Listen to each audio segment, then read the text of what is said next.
Coaches, welcome back. With the season approaching and it's sort of feeling like brainstorm season, I wanted to throw together a quick, easy, fun video really for you guys where I wanted to show y'all 5 of the coolest plays that were ran against us and that we ran this past football season. Want to give a little love to these teams that we played and just all the creativity that makes six-man football so great. So sit back, relax. Here's 5 cool plays from the 2025 season. So our first play here is versus our opponent, Castle Hills. And as you're looking at the screen here, right, I'm going to point out the obvious. We've got a center, we've got a quarterback, we've got a receiver split out here by the numbers, we've got another receiver split out here by the numbers. But what maybe you haven't seen yet is that their remaining fifth and sixth guy are on the numbers here about 15 yards behind the line of scrimmage, right? They're making like a big box.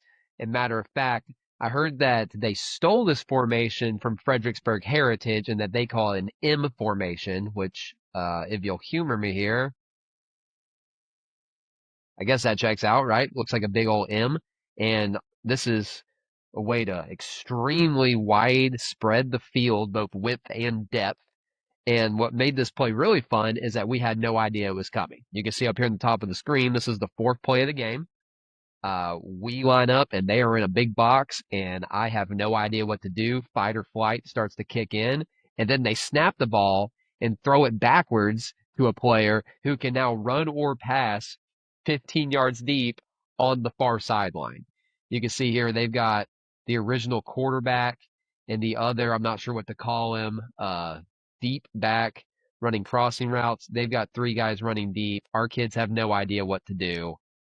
Quarterback ends up scrambling around, finds a man wide open down the field, and just can't connect. Check it out from the end zone view.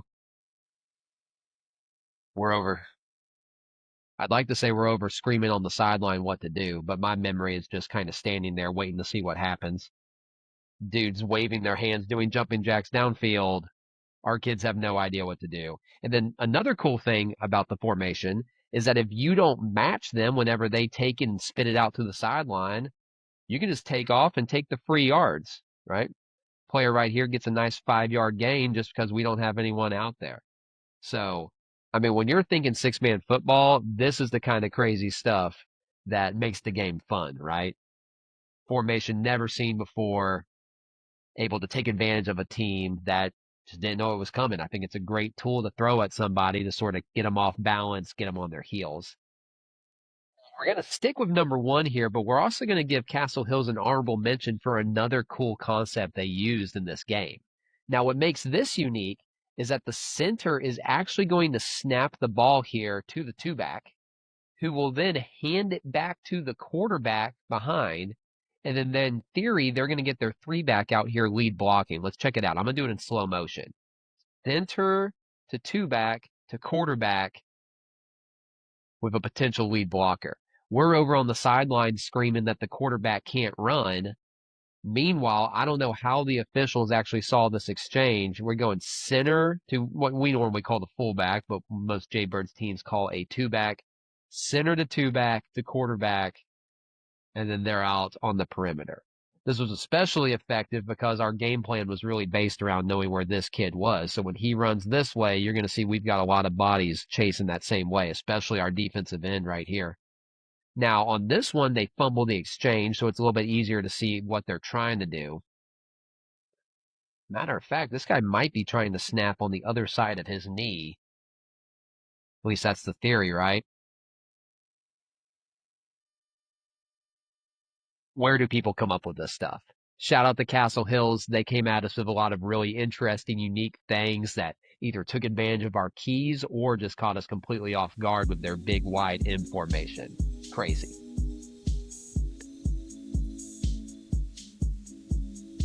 Play number 2 on our playlist is going to be by the Jayton Jaybirds in a concept that I know that they call option. I don't know all the details of what they call it or what they're trying to accomplish, but check it out here.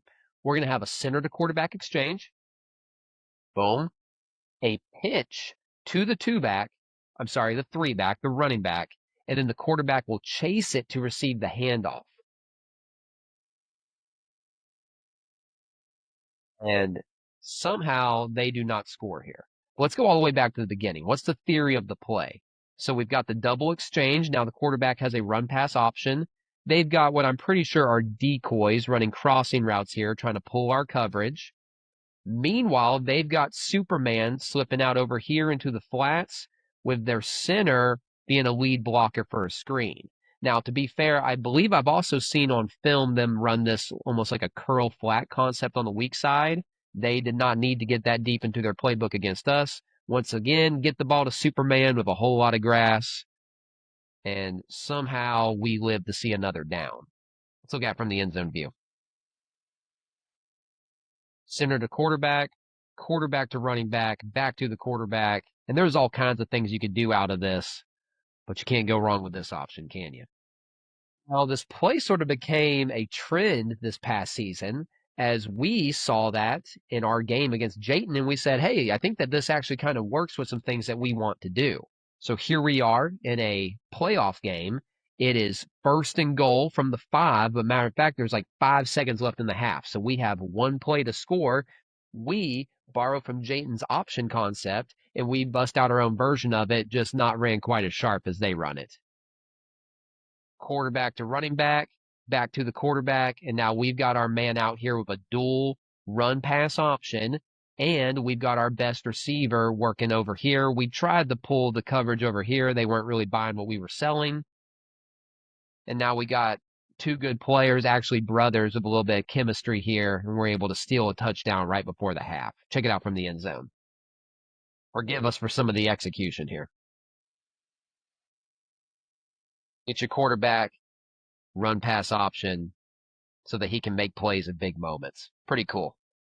Now, once again, it was a trend in the season. Our district opponent, Westbury Christian, must have seen it. Maybe they came up with it on their own, but they added a wrinkle to it. They'll go center quarterback, quarterback to running back, but now they will fake that exchange to run a pin and pull run concept back the other way. Let's wind it back from the top. So they're going to go down block, pull. I believe this guy kind of folds around for our mic. They go back block. Looks like a long trap block here. Meanwhile, the backfield action is buying the eyes of our players. And they're able to create an opportunity where a runner has a lot of space, and we're lucky that our number 11 makes a nice play in the hole. Really cool concept. Love the creativity from Westbury here.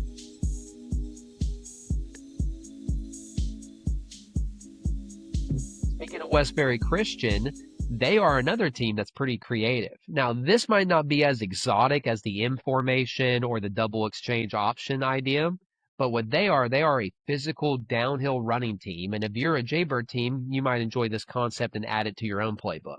Now, what they're going for is they're going for an ISO play, or more like a fold, I guess, where they're going to take the guard of their Jaybird and they're going to block out on our B-gap player, like a base block, and they're going to fold their tight end inside to lead block through the A-gap. Now, they're not going to stop there. They're actually going to do the same thing on the weak side. They're going to take their center and back block, and they're going to take their 2-back fullback and wrap him around through the same A-gap, leading through the hole. Check it out. So you got 2 players pulling through that gap with a big, strong, physical running back. That just sort of matches who Westbury is. They're coming right at you with lead blockers and a guy that's hard to tackle. It's a hard downhill hitting play.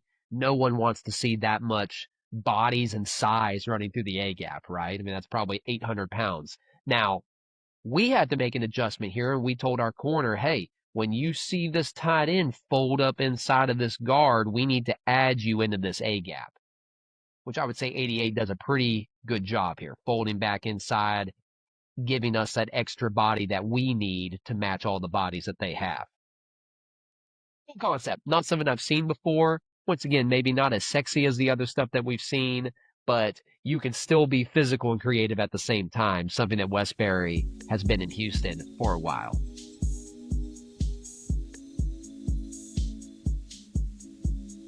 Our next concept from Waco Vanguard in the state championship game really makes an interesting point about concepts. So what we're going to see here, and I'm going to try and machine gun through these after I teach it, is that this is sort of like a shallow screen idea from Vanguard, where they are going to give us a fake run action, one direction, and then they're going to sneak someone out to the weak side flat with lead blockers. Here, let's check out this first example. So we've got the run fake, we've got the shallow screen, we've got the lead blocker out here on the weak side. And as this plays from the end zone view, what I really appreciate about this is that you can tell this is like a concept more than it is just one play. Because what Vanguard will do is that they'll run this same idea out of multiple formations and different players getting the ball. Let's see what they do on this one. We see the run fake. Now what's different here is that they're going to take this weak side running back, this split back, sneak him out with the lead blockers as well. Right? We've got players respecting the run fake while they're sneaking out a player into the flat with guys out in front to lead the way. Also, shout out for the creative little flip here to get the ball out. Let's keep it rolling.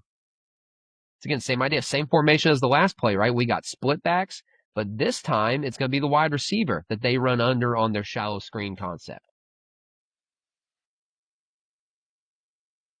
Ball by the quarterback. And they just, credit to them, they just kept coming back to it. Man, gotta appreciate the quarterback's ability to fit the ball into windows here. Once again, to the split back player, lead blocker.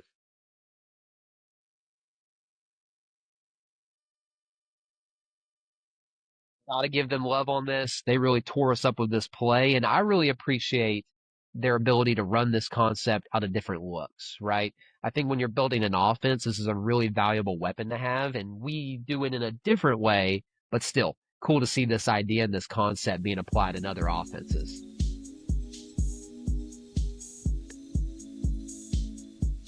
Last but not least, I thought we should pat our own offensive coordinator, Travis Robinson, on the back for coming up with this really interesting play here that we ran in a big moment. You can see on the sticks, we've got 4th and 5. It's a playoff game. And what we are trying to do is that we are trying to create flow this way by acting like we are running a sweep to our fullback, our wing player. Check this out. So from right here, this just looks like a play that we might run. We've got a lead blocker coming this way. We've got guys working up to the second level so that he can get this big first down coming this way. Now, what our offensive coordinator's idea was is what if we did this and had him sort of do a one-man reverse out the other way while we try and sneak out our best receiver, right? You can already see we've got him here. We're able to not make the prettiest throw in the world or the prettiest run after catch in the world, but we're able to create a big play and a big opportunity. Play sort of reminds me, I've seen Steve Sarkisian run similar stuff, especially when the Longhorns had Quinn Ewers, where Quinn would sort of give a boot one direction, do a quick one-man reverse circle out the other way, hit a running back on a little slip screen. I just appreciate Travis's creativity. I appreciate our head coaches' sort of willingness to run it in a big spot, because obviously we look like a bunch of goofballs if that doesn't work out how we want it to. But man, this is a really cool example of something I've never seen before, and just the power of creativity and collaboration to make big plays in big moments. One of my favorite things that I saw this year. Hey, quick, fun, easy video. This is just a drop in the bucket of the creativity that goes on across the state and across the country when it comes to six-man football. I hope you enjoyed it, and I hope it stimulates some ideas for you as our new season is quickly approaching. If you enjoyed the content, check out the Six-Man Spotlight, where I'm interviewing some of the best coaches in Texas over different things about their scheme, about their programs. More videos on that coming throughout the summer. And man, it's just good to be back. I can feel football. It's in the air. Spring football, a lot of us are participating in right now. Guys, it's a great time. Hope you enjoyed the content, and I'll see you soon.